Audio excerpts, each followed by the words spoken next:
Palamuru NRI forum mega chess distribution Nagar Kurnool జిల్లా కేంద్రంలోని ZPHS స్కూల్లో పాలమూరు ఎన్ఆర్ఐ ఫోరం ఆధ్వర్యంలో నిర్వహించిన మెగా చెస్ డిస్ట్రిబ్యూషన్ కార్యక్రమంలో ఎమ్మెల్యే డాక్టర్ కూచుకుల రాజేష్ రెడ్డి పాల్గొన్నారు. అనంతరం ఎమ్మెల్యే మాట్లాడుతూ విద్యార్థులకు చెస్ కిట్లను పంపిణీ చేస్తూ క్రీడల ద్వారా విద్యార్థుల్లో ఆలోచన శక్తి, క్రమశిక్షణ మరియు పోటీ భావన పెరుగుతుందని పేర్కొన్నారు. ఈ కార్యక్రమంలో పాలమూరు ఎన్ఐఏ కన్వీనర్ రవిప్రకాష్ రెడ్డి విద్యార్థులకు క్రీడల ద్వారా పోటీ ప్రపంచంలో ఆలోచన శక్తి, పోటీ భావన పెరిగి ఉన్న స్థాయికి ఎదగాలని తెలిపి చెస్ కిట్లను పంపిణీ చేశారు. నాగర్ కర్నూలు జిల్లా కోఆర్డినేటర్ సి రమేష్ రెడ్డి, మాజీ కౌన్సిలర్ రాజు, సీనియర్ నాయకులు మరియు ఇతర ముఖ్య అతిథులు పాల్గొన్నారు. ఆ వందల మంది అందరూ కూడా కొల్లాపూర్ మండలానికి అనుసంధానం కావాలి. వాళ్ళ ఊళ్ళలో కానీ లేకపోతే మండల లెవెల్లో కానీ మన జిల్లా లెవెల్లో కానీ చేసే అనేక కార్యక్రమాలు ప్రతి ఒక్కరూ పాల్గొనాలి. అది పాలమూరు ఎన్ఆర్ఐ సంస్థ ఉద్దేశం. సో ఈరోజు ఒక మొదటి అడుగు వేశాం. మొత్తం 5 జిల్లాల్లో కూడా కార్యక్రమాలు చేయడానికి ఒక పునాది ఈ చెస్ బోర్డ్ డిస్ట్రిబ్యూషన్ అనేది. ముందు ఇంకా ఎక్కువ ఎన్ఆర్ఐలు దీంట్లో పాల్గొని వాళ్ళ ఊళ్ళకు, వాళ్ళ స్కూళ్ళకు పనిచేయడానికి వాళ్ళ ముందుకు వస్తున్నారు. కనుక మనందరం కలిసి పనిచేయాల్సిన అవసరం ఉన్నది. ఇక్కడ వేదిక మీద ఉన్న పెద్దలు కూడా మొట్టమొదటిసారి ఒక స్కూల్ యొక్క ఆర్గనైజ్ ఇంత గొప్పగా ఉండడం మరి నేనైతే చూడలేదు. నేను ఫోటోలో ఎవరున్నారు? Revanth Reddy CM. So Revanth Reddy CM వాళ్ళ కాలేజీకి వెళ్ళినప్పుడు ఆ పక్కన కూర్చున్నది చందు. ఆ మీటింగ్లో సీఎం రేవంత్ రెడ్డి పక్కన కూర్చున్నది మన నాగర్ కర్నూలు అమ్మాయి చందు. అమ్మాయి ధైర్యంగా సీఎం ముందు మాట్లాడితే ఆయన పక్కన కూర్చోబెట్టుకున్నాడు. అంత యాక్టివ్గా ఉండే అమ్మాయి చందు. ఇంతకుముందు సార్ చెప్పినట్టు మనందరం కూడా చందులాగా కష్టపడి చదివి పెద్ద ఉన్నత స్థానాలకు వెళ్ళాలని ఒక ఇన్స్పిరేషన్ లాగా ఈ విషయం చెప్పడం జరిగింది. ఈరోజు మీ అందరినీ కలవడం నాకు చాలా సంతోషంగా ఉంది. ఈ చెస్ బోర్డ్స్ డిస్ట్రిబ్యూషను నేను లేకపోయినా మైపాల్ కానీ రమేష్ రెడ్డి సార్ కానీ ఇవ్వగలరు. కానీ నేను వచ్చి మీ దగ్గర కలవాలి, మీ స్కూళ్ళను విజిట్ చేయాలి అనే ఉద్దేశంతోన ఒక 3 వారాలు సెలవు మీద నేను అమెరికా నుంచి రావడం జరిగింది. నగర్ వనపర్తిలో కొంత చెస్ బోర్డ్స్ డిస్ట్రిబ్యూషన్ మండల్ లెవెల్లో జరిగిన తర్వాత ఈ సోమవారం నుండి నేను నగర్ కర్నూలులో ఉన్నాను. సో ఇప్పటి వరకు ఒక 6-8 మండలాలు పూర్తి చేశాము. రేపటితో నాగర్ కర్నూలు మండలం తర్వాత నెక్స్ట్ నారాయణపేట మండలం వెళ్తున్నాం, తర్వాత గద్వాల మండలం. సో ఈ విధంగా మిమ్మల్ని కలవడం, మీలో ఉన్న ప్రతిభను లేకపోతే ఎంకరేజ్ చేయడం, మీరు ఇంకా పైకి ఎదగాలని ఆలోచనతోనే మేము ఇక్కడ ఒక సమావేశం ఏర్పాటు చేయడం జరిగింది.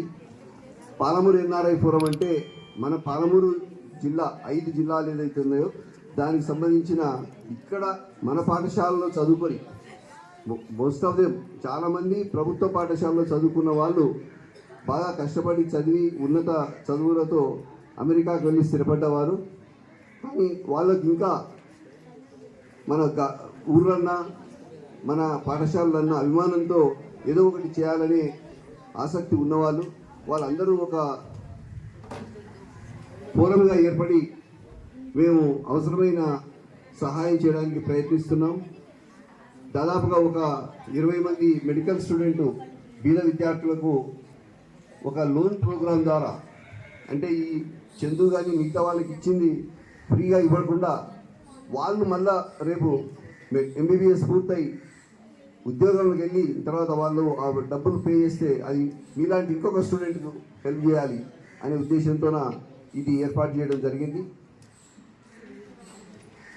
కనుక మీరందరూ కూడా ఎన్ఆర్ఐలు మీ మండలంలోనే చాలామంది ఉన్నారు. ఈరోజు ఈ చెస్ బోర్డ్స్ సపోర్ట్ చేసిన వాళ్ళు రమేష్ రెడ్డి, రోషి రెడ్డి అనే 2 ఎన్ఆర్ఐలు సపోర్ట్ చేశారు. నాకు తెలిసి ప్రతి మండలంలో కనీసం 50 మంది అయినా ఎన్ఆర్ఐలు ఉంటారు. అంటే ఇక్కడి ఈ మండలానికి సంబంధించిన వాళ్ళు అమెరికాలో స్థిరపడ్డ వాళ్ళు. ఖచ్చితంగా మన ఉద్దేశం ఏమిటంటే ఆ 50 మంది ఎన్ఆర్ఐలు కూడా ఈ మండలానికి సంబంధించిన అనేక కార్యక్రమాల్లో సేవ చేయాలి, మన విద్యార్థులకు సపోర్ట్ చేయాలి. ఎవరైనా మంచి స్థాయికి పోవడానికి విద్యార్థులు ముందుకొస్తే వాళ్ళకి ఏదైనా అవసరాలు ఉంటే తీర్చాలనే ఉద్దేశంతో ఈ పాలమూరు ఫోరం ద్వారా ప్రయత్నం చేస్తున్నాము.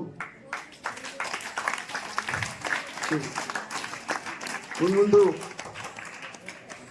మీ ఉపాధ్యాయుల ద్వారా ఇప్పుడు మొగలయ్య సార్ ఏ విధంగా అయితే చందు గురించి మా కాంటాక్ట్ చేశాడు, ఆ విధంగా మీ దగ్గర కూడా మంచి విద్యార్థులు ఏదైనా సక్సెస్ గురించి అవసరమైనప్పుడు తప్పకుండా మేము మీకు సాయం చేయడానికి ముందుంటాం.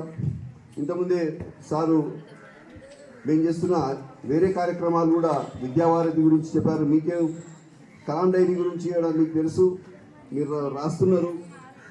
ఈ డైరీ ప్రోగ్రాము దాదాపు 50 స్కూళ్ళలో 6వ తరగతి స్టూడెంట్ నుండి 9వ తరగతి స్టూడెంట్ వరకు ఇస్తున్నాం. ఇది 5 సంవత్సరాల పాటు నడుస్తుంది ఈ కార్యక్రమం. ఒక 6వ తరగతిలో చదువుతున్న విద్యార్థి 10వ తరగతి వరకు కంటిన్యూస్గా కనుక ఈ డైరీ రాస్తే వాళ్ళలో ఆలోచనలో కానీ అలవాట్లలో కానీ వ్యక్తిత్వంలో కానీ మంచి మార్పు వస్తుంది. వాళ్ళు గొప్ప వ్యక్తులుగా, గుడ్ సిటిజన్స్గా, ఒక ఆదర్శంగా ఉండిపోతారనే ఉద్దేశంతో, అలా రావాలనే ఉద్దేశంతో ఈ డైరీ ప్రోగ్రామ్ చేయడం జరుగుతుంది. మీరందరూ కూడా 1 సంవత్సరం రాశారు, కంప్లీట్ చేసిన వాళ్ళు ఆ డైరీని కనుక మీరు మైపాల్ సార్కి ఇస్తే మీకు 2వ డైరీ ఇస్తారు. డైరీని కంపల్సరీగా 1 సంవత్సరంలో పూర్తి చేస్తే మంచిది. ఒకవేళ ఎవరైనా పూర్తి చేయకపోతే అది కంటిన్యూ చేయండి. డైరీ అయిపోయిన తర్వాత మళ్ళీ 2వ డైరీ, తర్వాత 3వ డైరీ, ఆ విధంగా మీరు 10వ తరగతి వెళ్ళే వరకు కూడా కంటిన్యూస్గా డైరీ రాస్తే మీలో మార్పు వస్తుంది. ఈ 50 స్కూళ్ళల్లో వచ్చిన మార్పును నిజంగా మనం చూసి దాన్ని మిగతా స్కూళ్ళకు కూడా ఎక్స్టెండ్ చేస్తే మొత్తం రాష్ట్రం మొత్తంలో కూడా ఈ కార్యక్రమము ఒక మంచి మార్పుకు పునాది అవుతుందనే ఉద్దేశంతో ఈ కార్యక్రమం చేయడం జరిగింది.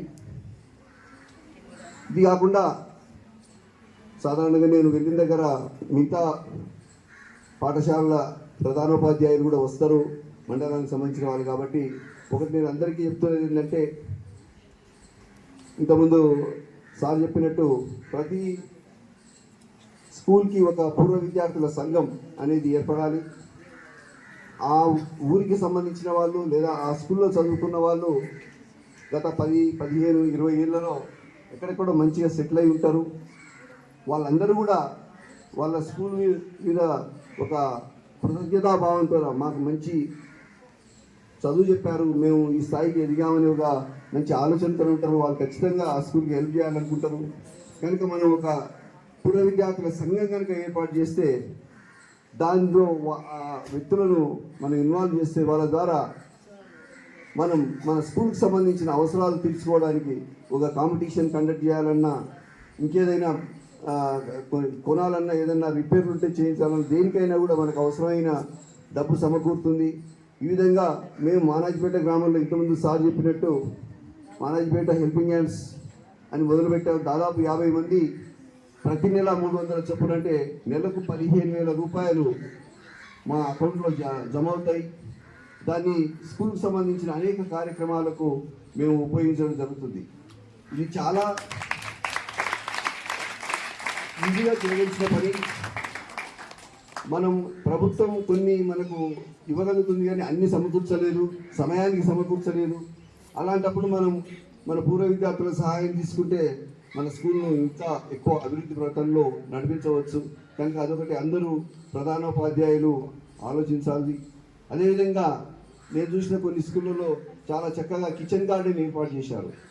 కిచెన్ గార్డెన్ వల్ల పిల్లలు కిచెన్ గార్డెన్లో పనిచేసి కూరగాయలు పండిస్తే దానివల్ల వాళ్ళకి మంచి ఆలోచన, మంచి వ్యక్తిత్వం ఏర్పడుతుంది. దాంతో మనం న్యూట్రిషన్ కూడా మన మిడ్ డే మీల్స్లో ఫుడ్ తినొచ్చు. కనుక ఈ విధంగా కొన్ని వినూత్నమైన ఆలోచనలు, మంచి కార్యక్రమాలు పాఠశాలలో, దీనికి డబ్బులు ఎక్కువ ఖర్చు కావు, కానీ మనం ఆలోచనలో మార్పు ఉండాలి, ఆలోచనలో కొత్తదనం ఉండాలి. ఈ విధంగా కొత్తదనంతో ఆలోచించి కొన్ని మంచి కార్యక్రమాలు విద్యార్థులకు అందజేస్తే విద్యార్థులు నిజంగా చాలా హ్యాపీగా నేర్చుకునే విధానంలో కూడా మార్పు వస్తుంది. కేవలం